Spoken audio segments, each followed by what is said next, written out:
नीलातुङ्गस्तनगिरितटी सुप्तमुद्बोध्य कृष्णम् पाराध्यं स्वं श्रुतिशतशिरसिद्धमध्यापयन्ती सोच्छिष्टायां सजनिगलितं या बलात्कृत्य भुङ्क्ते गोदा तस्मै नम इदमिदं भूय एवास्तु भूयः அன்னவயல் புதுவை ஆண்டாள் அரங்கற்கு பண்டு திருப்பாவை பல்பதியம் இன்னிசையால் பாடி கொடுத்தாள் நற்பா மாலை பூமாலை சூடி கொடுத்தாளை சொல்லு சூடி கொடுத்த சுடற்கொடியே தொல்பாவை பாடி அருள வல்ல பல்வளையாய் நாடு நீ வேங்கடவர்க்கென்ற விதி என்ற விம்மாற்றம் நாங்கடவா வண்ணமே நல்கு. 27వ పాసురం.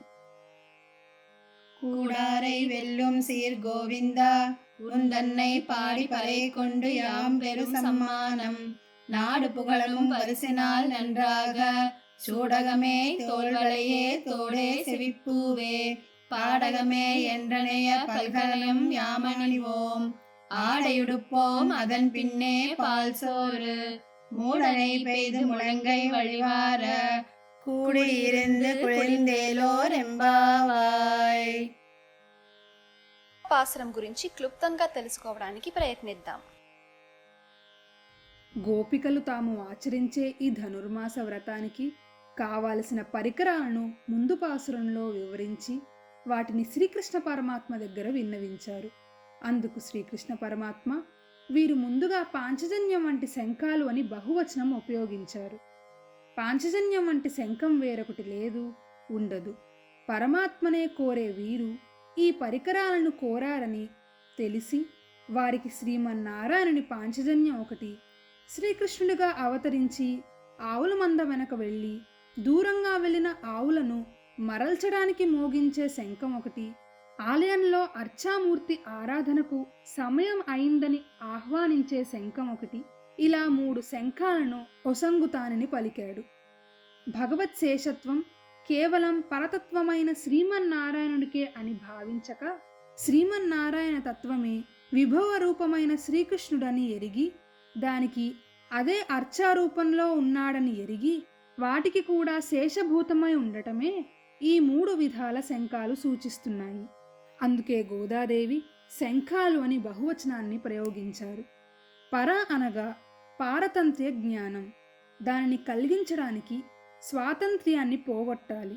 స్వాతంత్ర్యాన్ని పోగొట్టి పరతంత్రతను నెలకొల్పిన అవతారాలు 3: త్రివిక్రమ, శ్రీరామ, శ్రీకృష్ణ అవతారాలు. అందుకే వాటికి మంగళం పాడారు గోదాదేవి.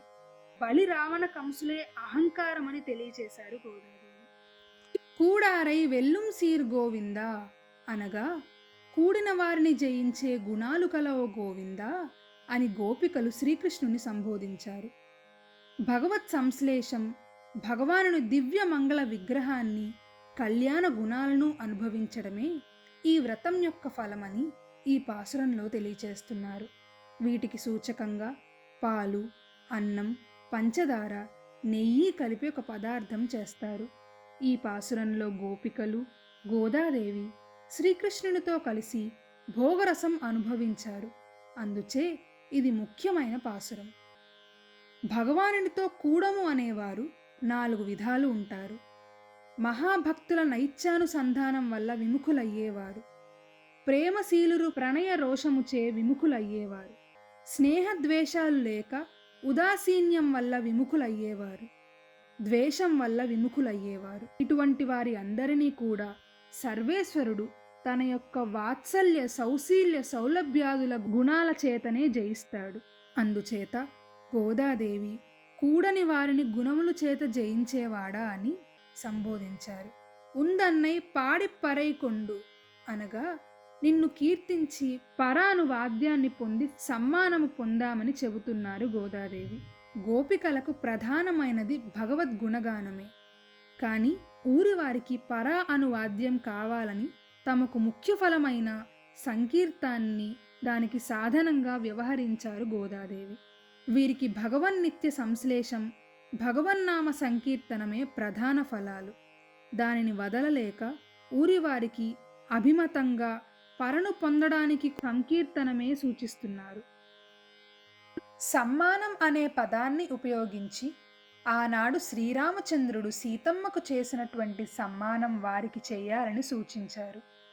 ఆనాడు సుమంత్రుని చేత తండ్రి వద్దకు పిలువబడిన శ్రీరాముణ్ణి ద్వారం వరకు సీతమ్మ అనుసరించి మంగళాశాసనం చేసింది. అప్పుడు శ్రీరాముడు పతి సమ్మానిత సీత అని తన మెడలో ఉన్న పుష్పమాలను సీతమ్మ మెడలో ఉంచి ఆగుము, రావలదు అని చెప్పాడట. అటువంటి సమ్మానం తమకు కావాలని గోదాదేవి కోరారు. లోకం పొగిడే రీతిలో బాగా సమ్మానం జరగాలని, ఆ సమ్మానం చేసేటప్పుడు ఏం వస్తువులను ఒసంగాలని వివరిస్తున్నారు. అవి హస్తాభరణాలు, భుజాలకు ధరించే ఆభరణాలు, కర్ణాభరణాలు, కర్ణపూలు, పాదాభరణాలు అని తెలిపారు. గోదాదేవి వీటి ద్వారా శ్రీకృష్ణుడు తనలోని సంశ్లేషాన్ని పాటించవలసిన విధానాన్ని వివరిస్తున్నారు.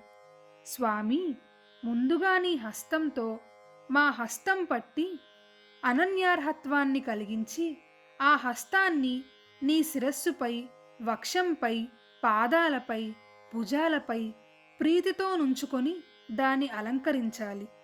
ఆ హస్తం ఎప్పుడు దొరుకుతుందో అని చూస్తున్న వీరికి, సర్వేశ్వరుడికి మధ్యలో ఉండే అజ్ఞానమే వివాహంలో వధూవరుల మధ్య పెట్టే తెర.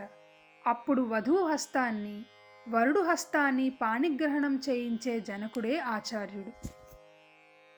ఆచార్య సమాశ్రయణం ద్వారా భగవత్ సమాశ్రయణం చేసుకోవాలన్న ప్రపన్నులు ఆచార్యునిచే పంచ సంస్కార పరులై మంత్రోపదేశాన్ని పొంది స్వస్వరూపాన్ని అందే ముందుగా ఆచార్యులు వారి చేతికి కంకణం కడతారు. అదే గోదాదేవి కోరిన హస్తాభరణం. గోపికలు పాణిగ్రహణం తర్వాత భగవత్ సమాశ్లేషాన్ని కాంక్షిస్తారు. అదే భుజాభరణం. ప్రపన్నుడు ఆచార్యుల ద్వారా వినే రహస్యాలు 3. అందులో మొదటిది తిరుమంత్రం. స్త్రీకి చెవిదిద్దు రూపం తీర్చిదిద్దుటకు ఎలా పనికొస్తుందో అలానే తిరుమంత్రం ఆత్మస్వరూప జ్ఞానాన్ని కలిగించి ఆత్మస్వరూపాన్ని దిద్దుతుంది. చేతికి గాజులు, చెవికి దుద్దు ఉండడం భర్తృమతి అనే సూచనని ఇచ్చే లక్షణాలు. అలానే మనం భగవానునికే చెందినవారమని, ఇతరులకు పొందే అర్హుడను కాను అనే జ్ఞానం తిరుమంత్రంచే కలుగుతుంది. ఇదే చెవికి అలంకారం. చెవి పైభాగాన పెట్టుకునే కర్ణపూలు అనగా ద్వయమంత్రం. ఇది భగవానునిచే తాను అనుభవింపబడటానికి సాధనమై ఉంటుంది. అందుకే ఈ మంత్రం భోగ సాధనం అంటారు. ఇక ఆభరణ ధారణమైన తర్వాత వస్త్రాధారణం చేస్తాము అని అంటున్నారు గోదాదేవి. స్త్రీ తన శరీరానికి ఆభరణాలు ఎన్ని ధరించినా సరియైన వస్త్రాలు లేనిచో శోభ లేదు. అలానే ఆత్మగుణం లేకపోయినా, భగవత్ శేషత్వ జ్ఞానం లేనప్పుడు ఆత్మకు శోభ లేదు అని వివరిస్తున్నారు. ఆ తరువాత పాలు అన్నం మునిగేటట్లు నేయి పోసి మోచేతి వెంబడి ధార కట్టునట్టు కలసి కూర్చుని చల్లగా భుజించాలని ఈ పాసురంలో కోరుతున్నారు గోదాదేవి. ఇప్పుడు పాసురాన్ని మరొకసారి అనుసంధానం చేసుకుందాం. கூடாரை வெல்லும் சீர் கோவிந்தா உந்தன்னை பாடி பறை கொண்டு யாம் பெரு சம்மானம் நாடு புகழமும் பரிசினால் நன்றாக சூடகமே தோள்வளையே தோடே செவிப்பூவே பாடகமே என்றனைய பல்கலையும் யாமணிவோம் ஆடையுடுப்போம் அதன் பின்னே பால் சோறு மூடனை பெய்து முழங்கை வழிவார கூடியிருந்து குளிர்ந்தேலோர் எம்பாவாய். ஆண்டாள் திருவடிகளே சரணம்.